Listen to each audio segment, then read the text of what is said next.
E aí, pessoal, bem-vindas e bem-vindos ao canal Prof. Caio Química. Continuando com um conjunto de aulas sobre cinética química. Nesta segunda aula, a gente vai comentar um pouco mais sobre as teorias que analisam como que as reações ocorrem. Vamos falar então da teoria das colisões e teoria do complexo ativado. Quer entender um pouquinho mais sobre isso? Se sim, vem comigo então.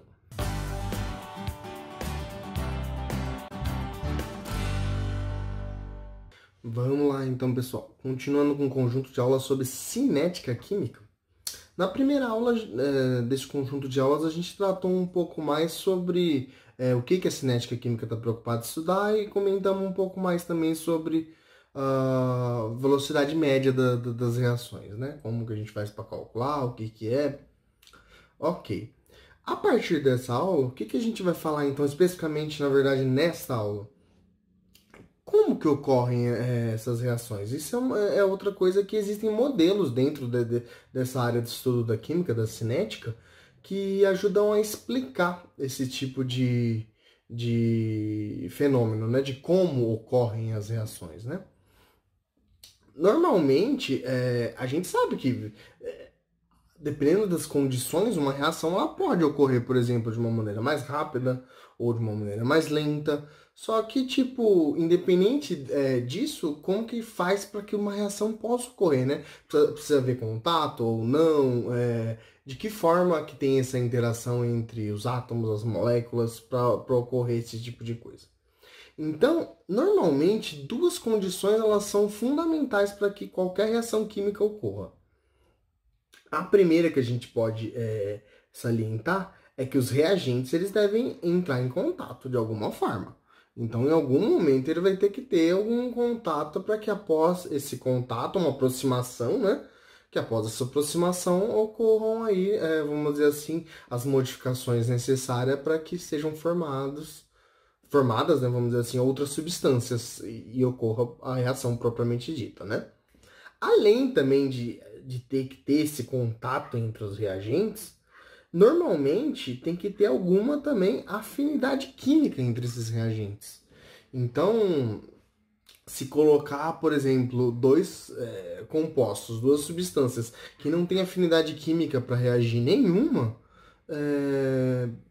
vai ser muito mais difícil dessa reação ela ocorrer, né? Então, normalmente reações desse tipo muitas vezes nem ocorrem ou precisa ser forçada, vamos dizer assim, para ocorrer. Então, normalmente é importante também ter essa afinidade química. Ah, por exemplo, uma substância se aproximou da outra, uma substância tem átomos que quer doar elétrons, outra substância tem átomos que quer receber. Então, existe alguma afinidade que uma tem pela outra para que essa reação venha a ocorrer, né? Então isso é extremamente importante para ocorrer qualquer reação química. Aí normalmente sempre que a gente quer explicar como que ocorrem as reações, tem dois principais modelos que a gente costuma se utilizar, que são modelos que ajudam a explicar essa forma que as reações químicas ocorrem. Esses dois modelos é o que a gente chama de teoria das colisões e de teoria do complexo ativado. Então são as duas, vamos dizer assim, principais teorias que a gente tem estudado aí para entender como ocorrem as reações. Então a gente vai falar alguma coisa sobre cada uma dessas duas teorias nessa aula, né? Começando sobre a teoria das colisões, normalmente o que a gente sabe é que quando qualquer, vamos dizer assim, molécula, qualquer substância vai reagir uma com a outra, uma coisa que é comum é que as substâncias elas estão em algum movimento, né? Então, algum movimento está ocorrendo ali entre as substâncias, né? Porque elas têm uma certa energia cinética. Normalmente, quando a gente tem uma certa temperatura, essa temperatura propicia uma energia cinética para as partículas, para as substâncias, né? Para que essas substâncias tenham uma certa movimentação. Beleza, só que para a reação química ocorrer, não basta ter só essa movimentação. Tem algumas condições que precisam ocorrer para que uma certa reação possa, vamos dizer assim, ser efetiva e de reagentes formar produtos. A teoria das colisões ela vem para tentar explicar esse tipo de coisa. Que, por exemplo, uma reação qualquer aqui, A2, por exemplo, A ligado com A, né? E um B2 aqui, B ligado com B, eles vão reagir de alguma forma e vai produzir duas moléculas AB, né? Então, de alguma forma, vão ser quebradas essas ligações entre A e a ligação entre B também, e depois vão formar novas ligações entre A e B. Para formar essas, vamos dizer assim, para cada uma AA e uma BB, vai formar duas de AB, né? Que segue exatamente essa proporção aqui, né? Ó, 1 para 2. Certo? Então, essa reação química vai ocorrer. Só que de que forma que ela vai ocorrer num caso como esse? Então, a teoria das colisões, ela tem, vamos dizer assim, três postulados nesse modelo que são importantes para a gente ajudar a entender como que vai ocorrer uma reação como essa. Quais são essas três condições, vamos dizer assim? É que a velocidade das reações ela vai depender, uma das coisas, frequência dos choques entre as moléculas. Então, o que acontece? As moléculas elas estão lá em movimento, né? Tem lá um sistema com várias moléculas lá dentro de um sistema, de um certo volume lá. E essas moléculas estão em movimento. E o que vai acontecer? Em alguns momentos, elas vão se chocar, né? Elas vão se aproximar uma da outra, muitas vezes até se chocar, quando elas têm movimento de encontro uma com a outra, entre as diferentes moléculas, né?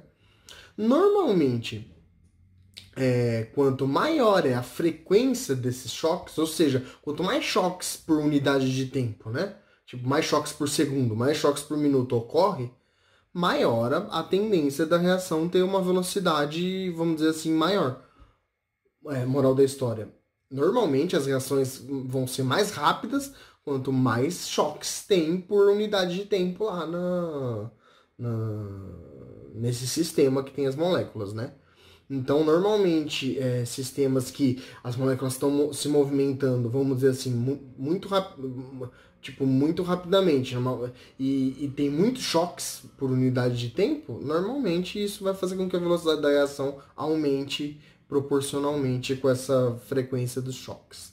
Aí, obviamente, o contrário também vale. Se o número de choques por unidade de tempo acaba sendo minimizado, menor, por exemplo, o que vai ocorrer? Normalmente a velocidade dessa reação costuma ser menor também.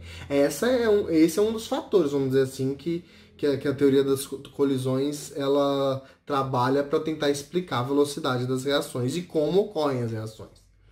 Outro fator também é a energia desses choques. Porque o que acontece?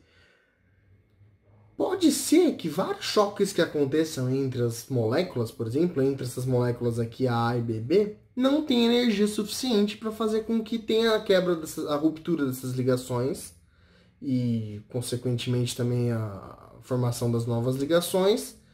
E mesmo que tenha bastante choque, não tem energia adequada para ter esse rompimento das ligações, então pode ser que tipo a reação ela não vai ocorrer ou vai ocorrer muito lentamente, porque poucas moléculas têm a energia que é necessária para que quando ocorre esse choque tenha a formação, por exemplo, dos produtos. Então isso é uma outra coisa essencial, a energia desses choques, porque quanto maior for a energia desse choque, maior a probabilidade de ter energia suficiente para romper essas ligações aqui e formar, vamos dizer assim, as novas ligações para formar os produtos. Então, essa é outra coisa importante. Além da frequência desses choques, também cada choque desse ter uma energia adequada das moléculas para fazer com que tem energia suficiente para quebrar essas ligações, para ultrapassar essa barreira energética para quebrar as ligações e formar as novas ligações dos produtos. E além disso, tipo da frequência dos choques e da energia entre esses choques, também outra coisa importante é ter uma orientação apropriada das moléculas no instante que ocorre o choque. Então aqui eu até coloquei esse desenho que mostra exatamente isso, ó. Por exemplo, quais quais orientações que, por exemplo, a gente poderia considerar que são orientações que não são favoráveis para ocorrer essa reação química e A2 e B2 se transformar em AB? Por exemplo, se ocorrer um choque em que a A esteja posicionada dessa forma aqui, por exemplo, no eixo vertical, e o BB dessa outra forma aqui, elas estejam perpendicular uma à outra, o que vai acontecer? Esse choque, ele não vai ser um choque que vai propiciar, vamos dizer assim, ter uma orientação que vai facilitar, vamos dizer assim, a formação dessa nova ligação AB aqui. Justamente por causa que a orientação aqui ela não está uma orientação ainda adequada para que forme essa molécula AB. Que normalmente, para ter essa orientação adequada, o A tem que estar próximo de um dos B e o outro A tem que estar próximo do outro B, para que quando ocorra esse choque, tenha a formação dessas duas, vamos dizer assim, moléculas aqui, ó, do AB, certo?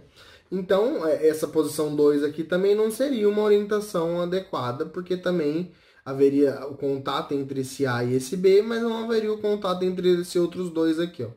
Aqui também não, haveria o contato dos dois A com esse B aqui, mas não com esse outro B aqui. Qual que seria uma orientação, nesse caso, favorável para essa reação? É sempre que ocorrer o choque ocorrer com dessa forma aqui, ó. As duas posicionadas dessa maneira. Por quê? Porque aí isso vai fazer com que quando rompa as ligações aqui, tenha uma interação mais fácil entre esses átomos e faz com que forme essas duas moléculas AB aqui, tá vendo? Então você percebe que tem que ter também uma orientação adequada para isso. Então vão ocorrer diversos choques que a orientação às vezes não está adequada e esse choque não vai ser efetivo para formar, para a reação ocorrer, justamente por causa dessa questão da orientação. Então vocês percebem que são vários fatores que dependem para uma reação ser rápida ou não. Então tem essa questão da frequência dos choques. Se a frequência for alta, normalmente vai tender a aumentar a velocidade. Tem a ver com a energia desses choques. Se a energia também desse choque for alta, também tem uma maior probabilidade da reação ser mais rápida.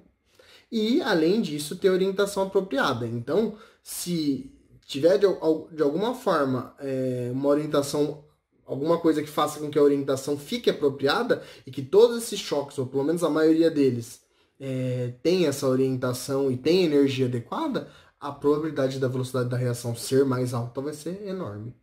Né? E caso contrário, a velocidade vai ser cada vez menor, num caso como esse.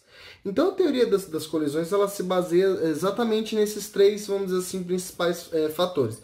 Que para ocorrer qualquer reação química tem que haver o contato, tem que haver, como o próprio nome diz, né? A colisão entre essas moléculas, essas substâncias, esses átomos. E só que além de haver essa colisão, depende dessa frequência com que ocorrem essas colisões, esses choques. Depende da energia de cada choque desse, qual que é a energia dos átomos envolvidos, das moléculas envolvidas, e dessa orientação ser apropriada ou não no momento que ocorre o choque. Certo? Então, beleza. E além disso, a outra teoria que a gente pode utilizar para explicar como que as reações ocorrem é o que a gente chama de teoria do complexo ativado. No que se baseia, vamos dizer assim, essa teoria? Que normalmente, supondo lá pela teoria das colisões, né? Que quando ocorre essa colisão entre as partículas, essas moléculas têm orientação favorável, e além de ter orientação favorável, tem energia igual ou superior, que a gente vai chamar de energia de ativação. Se houver isso, vai formar uma espécie que a gente chama de complexo ativado. Vamos por partes. Vamos primeiro tentar entender o que seria, ele cita aqui, por exemplo, essa energia de ativação, né? Vamos tentar entender primeiro o que significa isso, para que depois a gente comente um pouco mais sobre esse complexo ativado que é formado antes da formação do produto propriamente dito. Normalmente, por esses dois gráficos que eu coloquei aqui, são gráficos que representam dois tipos de reação. Uma reação que a gente chama de reação endotérmica E a outra reação que a gente chama de reação exotérmica. Não lembra disso? Eu tratei isso na aula sobre um conjunto de aulas sobre termoquímica, que eu falo exatamente sobre isso.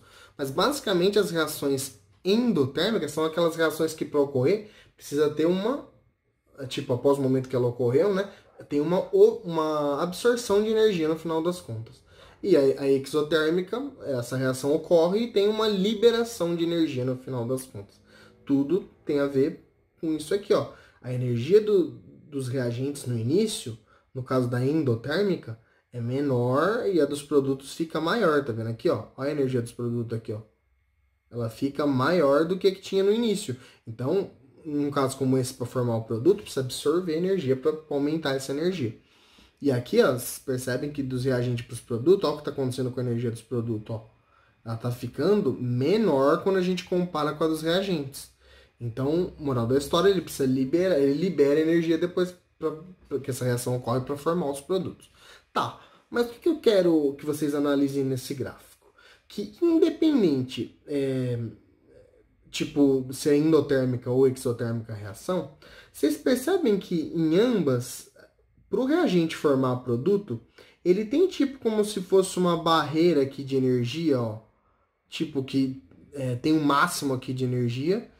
Aqui também, ó, ele tem uma barreira aqui, ó, que tem um máximo de energia aqui, ó. Essa energia aqui, ó. Que para ocorrer precisa passar por essa barreira energética, ou seja, por esse máximo de energia. Se não passar por esse máximo, ela não vai para os produtos. É como se tivesse esse caminho mesmo. Ela tem que chegar nesse máximo para depois liberar essa quantidade de energia aqui. Ela tem que chegar nesse máximo para depois liberar essa quantidade de energia aqui.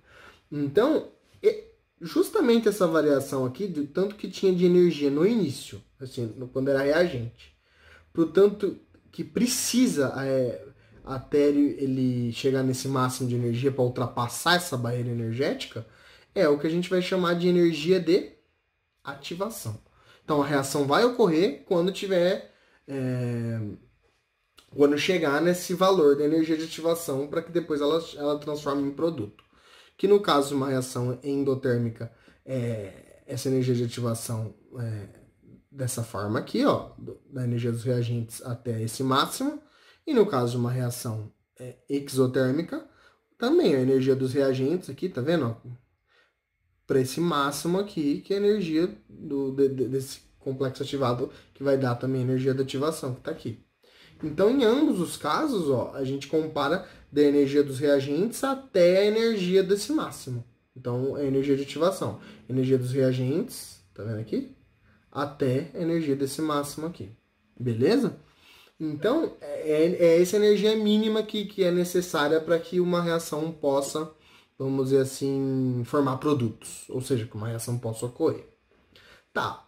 Só que, normalmente, quando os reagentes ele chega nessa condição aqui dessa energia máxima aqui, ó, que tem a ver com essa energia de ativação, vai formar uma estrutura que a gente chama de complexo ativado. Então, é como se fosse uma estrutura intermediária entre os reagentes, entre o que tinha no início, e entre os produtos que são as substâncias que vão formar depois. Então, por exemplo, numa reação como essa aqui, ó, H2, ó, aqui, H2, né, reagindo com Cl2. Então, as duas vão reagir uma com a outra e vai formar duas moléculas de HCl. Então, é o que vai formar aqui, ó, essa e essa outra aqui. Duas moléculas de HCl. Beleza. Quando vai ocorrer essa reação, vocês percebem que aqui os reagentes estão aqui e ele vai formar depois o produto que está aqui, que é esse final aqui. Só que vai passar por uma etapa intermediária da formação do que a gente chama de um complexo ativado, que nada mais é que uma estrutura que é instável. Professor, por que é instável? Porque é uma estrutura que tem uma energia mais alta. Tá vendo aqui, ó? A energia do complexo ativado é exatamente esse topo da energia aqui, ó. Então, é uma energia, vamos dizer assim, mais alta, por isso que ela é instável. Normalmente, as reações ocorrem justamente para, no final das contas, diminuir a energia de alguma forma, né? Então, normalmente, é uma estrutura instável, essa estrutura do complexo ativado, que tem uma energia mais alta. E E além disso, é uma estrutura intermediária. Por que intermediária? Porque ela vai ser formada entre o reagente e produto. Então, para o reagente virar produto, vai passar por essa estrutura intermediária que a gente chama de complexo ativado. Que justamente vai ter energia, essa energia desse máximo aqui, ó. Desse máximo para ultrapassar essa barreira energética. Tá, só que o que significa essa estrutura? Normalmente é uma estrutura que, vocês concordam comigo que para o reagente formar produto, vai ter que quebrar essa ligação aqui entre o HH e ClCl, essas duas ligações, e vai ter que formar novas ligações aqui para formar o HCl.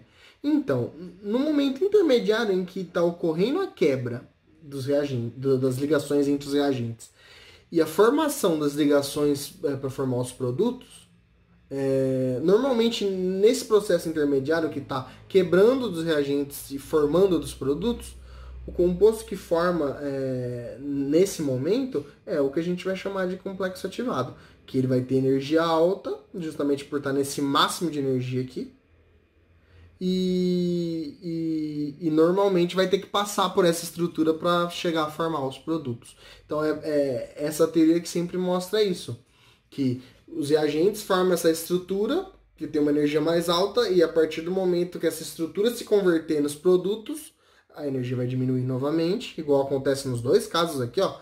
A energia do complexo ativado diminui com relação quando vai para os produtos, tá vendo? Independente se é aqui ou aqui, se é uma reação endo ou exotérmica, se a gente compara da energia do complexo ativado para quando forma os produtos, ela diminui. Claro que em uma diminui mais que a outra, mas o que importa é que a energia do complexo ativado normalmente ela é mais alta do que da estrutura final. Por isso que é uma estrutura que normalmente é instável. Mas tem que passar por ela normalmente, por esse modelo, porque é como se ele fosse uma etapa intermediária mesmo, de quando as ligações... Porque elas vão acontecendo ali simultaneamente, enquanto umas vão quebrando, outras vão formando, e essa estrutura que se forma nesse meio tempo é justamente essa estrutura do complexo ativado. Beleza, pessoal? Então são essas as duas principais teorias que a gente se utiliza para explicar como ocorrem as reações químicas, independente de qual delas uma complementa a outra, e além de uma complementar a outra, as duas se baseiam em, vamos dizer assim, ocorrer uma colisão entre entre os átomos que estão nas moléculas, né? Vamos dizer assim, colisão entre as substâncias.